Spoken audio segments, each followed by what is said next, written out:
The British monarchy has long stood as one of the world's most enduring and captivating theatres of power. A grand institution where every gesture, every ceremony, and every architectural monument is steeped in centuries of carefully preserved history. To the global public, the crown represents an unbroken chain of tradition, an immaculate facade of permanence that remains steadfast against the rapidly changing tides of the modern era. Every year, as the early summer sun warms the historic streets of London, the entire world turns its gaze toward the United Kingdom to witness a dazzling display of royal pageantry that feels completely detached from the ordinary struggles of everyday life. From the synchronized precision of military parades to the elite gatherings of high society at the racecourses, the royal family masterfully commands the narrative, projecting an image of absolute stability, unity, and timeless charm. Yet behind this beautifully orchestrated spectacle lies a highly sophisticated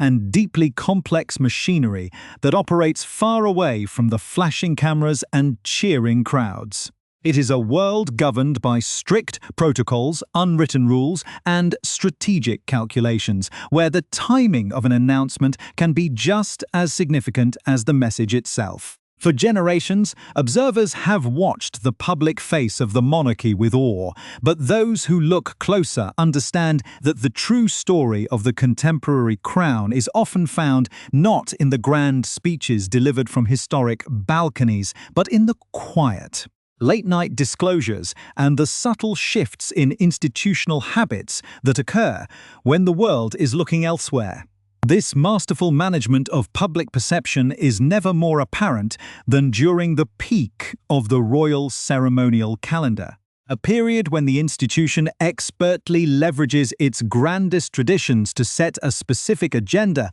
and reinforce its place in the national consciousness. Within the span of just a few weeks, the public is treated to a breathless succession of high-profile events, each designed to showcase the very best of royal heritage and familial harmony. The spectacular displays of national pride during the official birthday celebrations of the sovereign, followed closely by the elegance of traditional sporting gatherings, create a powerful atmosphere of celebration that captivates millions across the globe. Adding to this carefully curated narrative of a joyful, forward-looking family, unexpected celebrations, such as high society weddings within the extended royal circle, are seamlessly integrated into the public schedule, allowing the institution to present precisely the face it wishes the world to see. However, history has repeatedly shown that immediately following these intense periods of high-visibility pageantry, when the media and the public are thoroughly saturated with images of smiling royals and historic glamour, the institution frequently chooses to release its most complex, dense, and potentially challenging institutional updates. In decades past, these disclosures were often followed by a lengthy, months-long retreat from the public eye,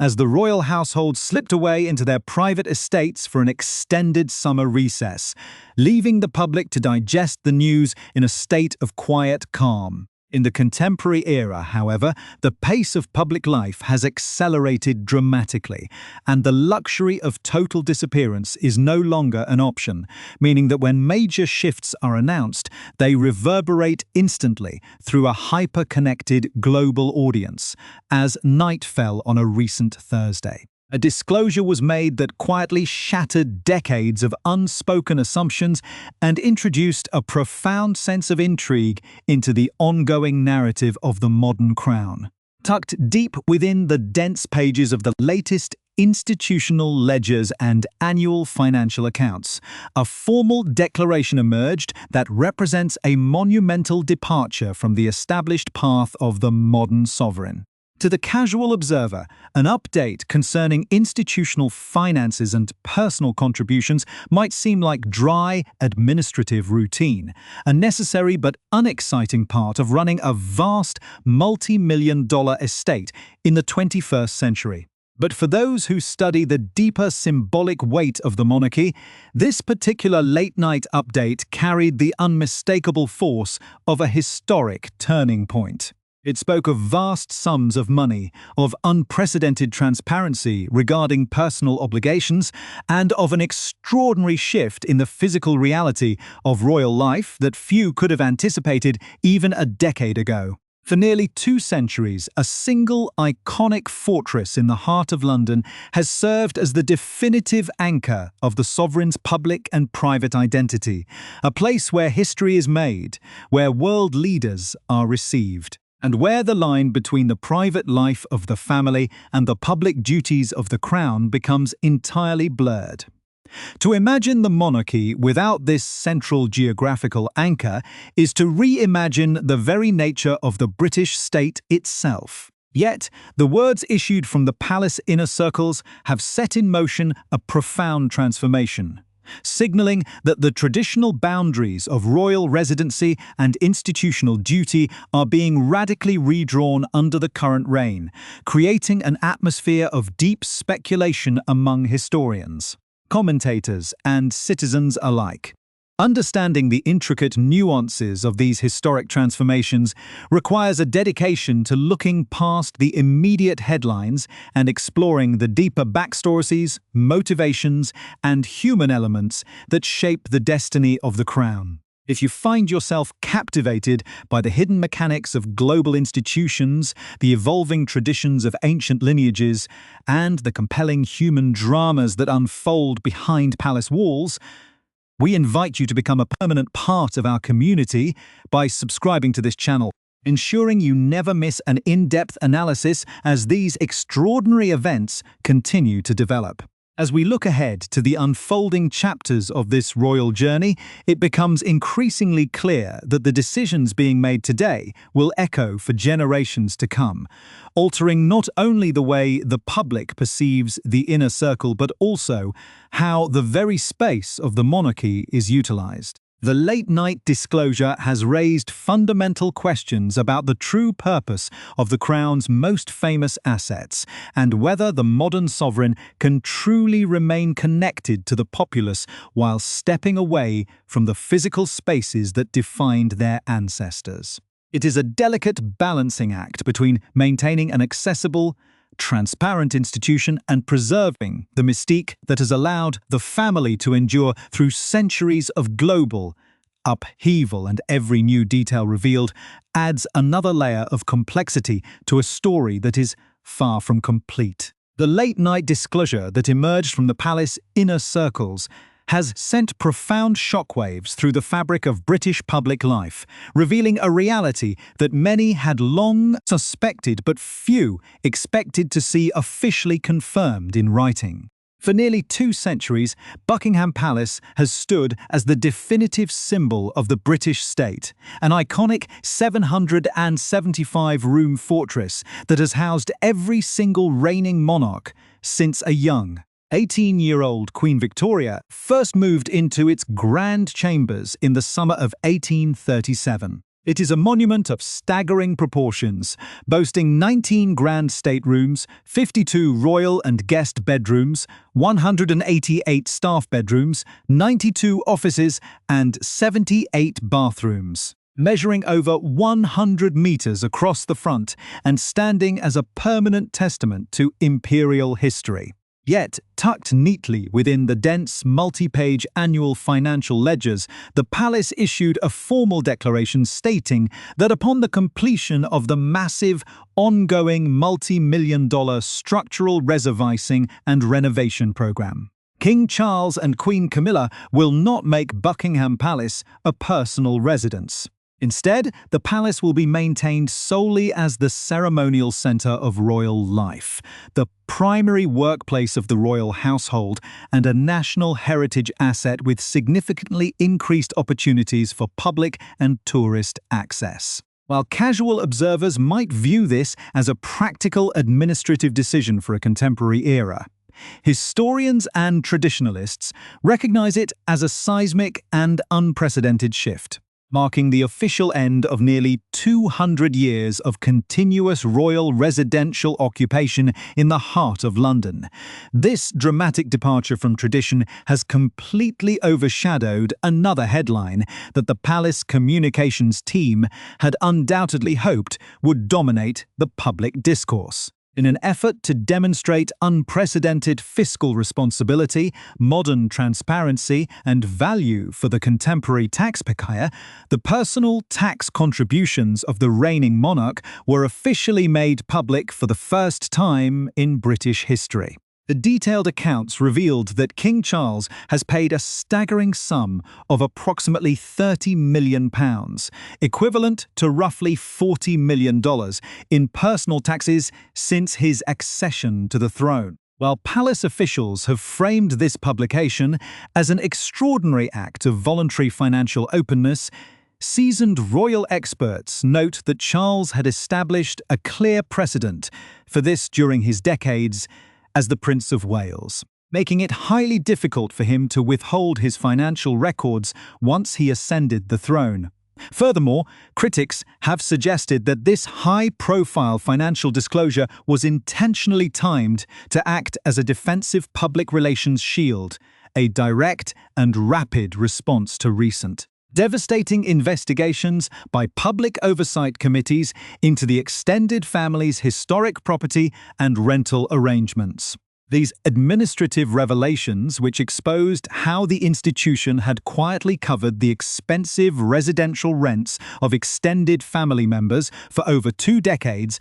had generated considerable public friction, prompting the palace to lead its annual report with a historic demonstration of personal financial accountability, despite these efforts to frame the narrative around financial transparency. The stark reality of the sovereign's permanent relocation has introduced an intense atmosphere of tension and institutional debate. To soft-soap the transition, the official briefing notes issued alongside the statement insisted that Buckingham Palace would remain a vibrant, buzzing hive of daily activity, with traditional investitures, state banquets, and the iconic changing of the guard continuing completely unaffected. However, independent commentators have openly criticized this language, arguing that calling a building a working home when absolutely no member of the royal family actually resides there is a form of institutional spin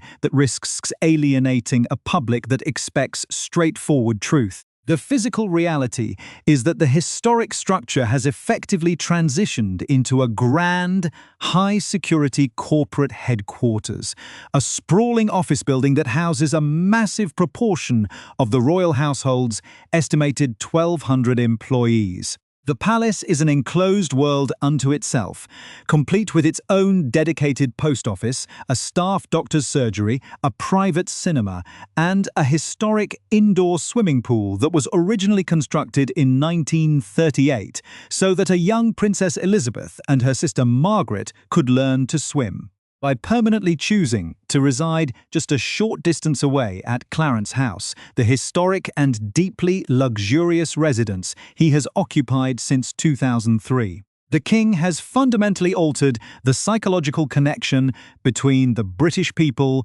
and the physical home of their sovereign. This profound reorganization of royal space has inadvertently opened the door to an incredibly complex and highly sensitive domestic scenario that is currently generating an intense speculation behind the scenes. For several months, rumors have circulated regarding the potential return of the Duke and Duchess of Sussex to the United Kingdom for a series of high-profile summer engagements, introducing a delicate challenge for palace planners who must balance security, protocol, and family dynamics. High-level reports suggest that the King has formally offered his son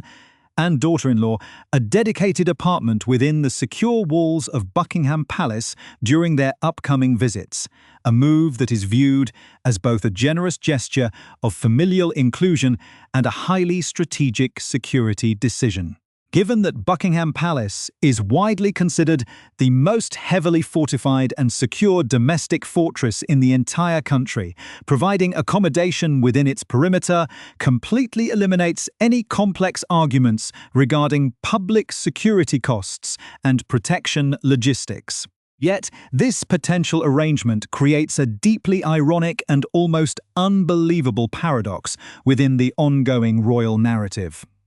The very fortress that the reigning monarch and the senior working royals no longer wish to call home, viewing it more as an administrative office than a comfortable sanctuary, may soon become the primary official London base for the two prominent family members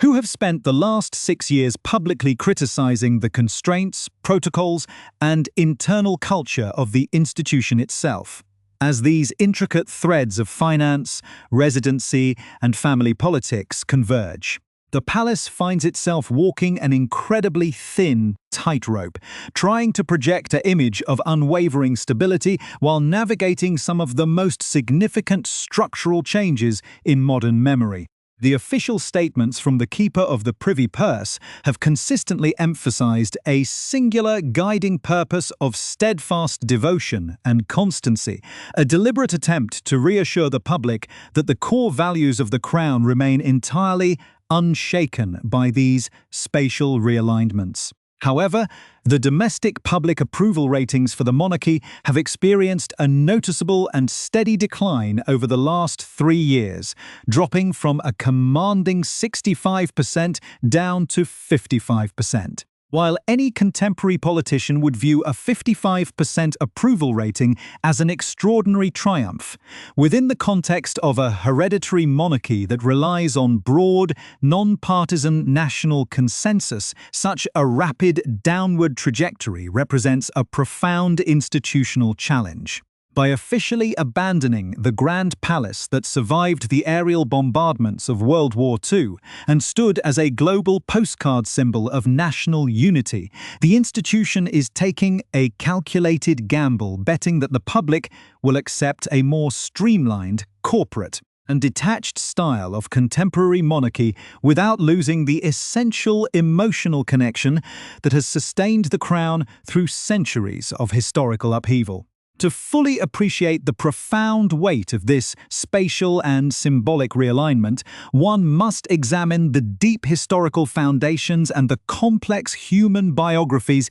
that have shaped the relationship between the British sovereign and Buckingham Palace over the last 2 centuries. The story of the palace as a royal home began as an intense struggle against institutional inertia, a historical reality that mirrors the current resistance to King Charles's permanent departure. When the young Queen Victoria first ascended the throne and established the palace as the official royal residence, she was introducing a radical new chapter for a monarchy that had previously drifted between various fragmented estates. Decades later, a similarly intense drama unfolded when King George VI unexpectedly ascended the throne in the winter of 1932 following a dramatic abdication crisis that threatened to destabilize the entire realm. George VI and his consort, Queen Elizabeth, who would later be affectionately known to the nation as the Queen Mother,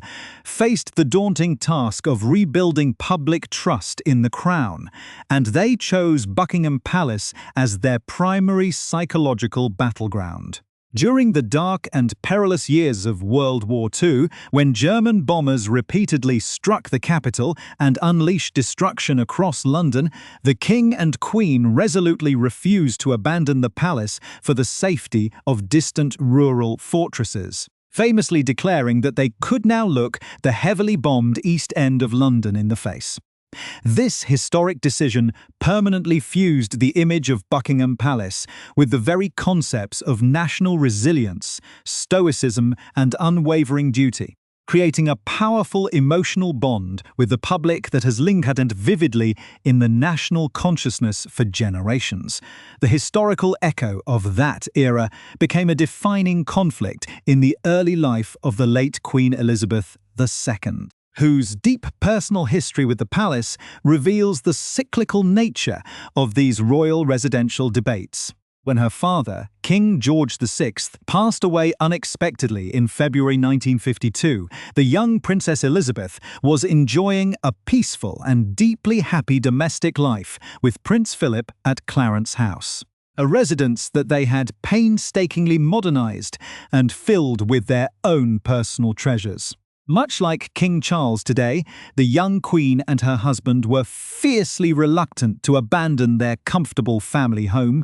for the vast, drafty, and highly institutional corridors of Buckingham Palace, which they viewed more as a formal corporate workspace than a sanctuary for a young family. However, the powerful Prime Minister of the era, Winston Churchill, alongside senior traditionalist courtiers, fiercely insisted that historical precedent must override personal preference, arguing that the sovereign must reside at the traditional heart of the empire to maintain the visible continuity of the crown. The young Queen ultimately relented, sacrificing her private domestic happiness at Clarence House to fulfill what was presented to her as an absolute institutional necessity, a choice that defined her long and historic reign as a masterclass in putting duty above personal comfort. It is highly telling that decades later, at the beginning of the global health crisis in March 2020,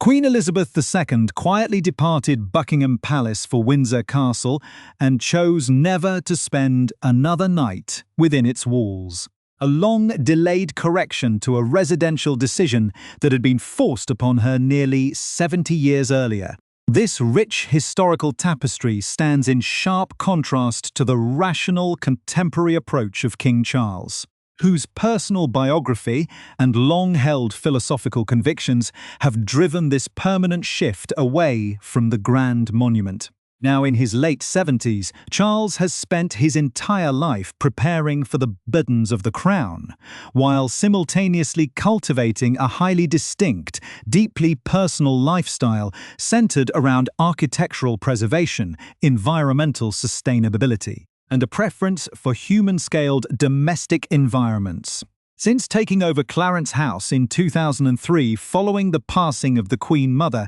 Charles has transformed the Nash-designed residence into an exquisite showcase of classical art, historic antiques, rare Fabergé eggs, and meticulously cultivated organic vegetable gardens. For a monarch who has spent decades advocating for traditional architecture and ecological responsibility, the idea of living inside a sprawling, energy-guzzling palace with hundreds of empty rooms feels entirely disconnected from his personal identity and his public mission. His decision is further validated by his recent, highly publicized health battles, which have required a careful balancing act between rigorous medical treatments and an intense, unwavering workload. By maintaining his primary residence at Clarence House while utilizing the palace strictly as a centralized corporate office, the king is actively demonstrating that his capacity for work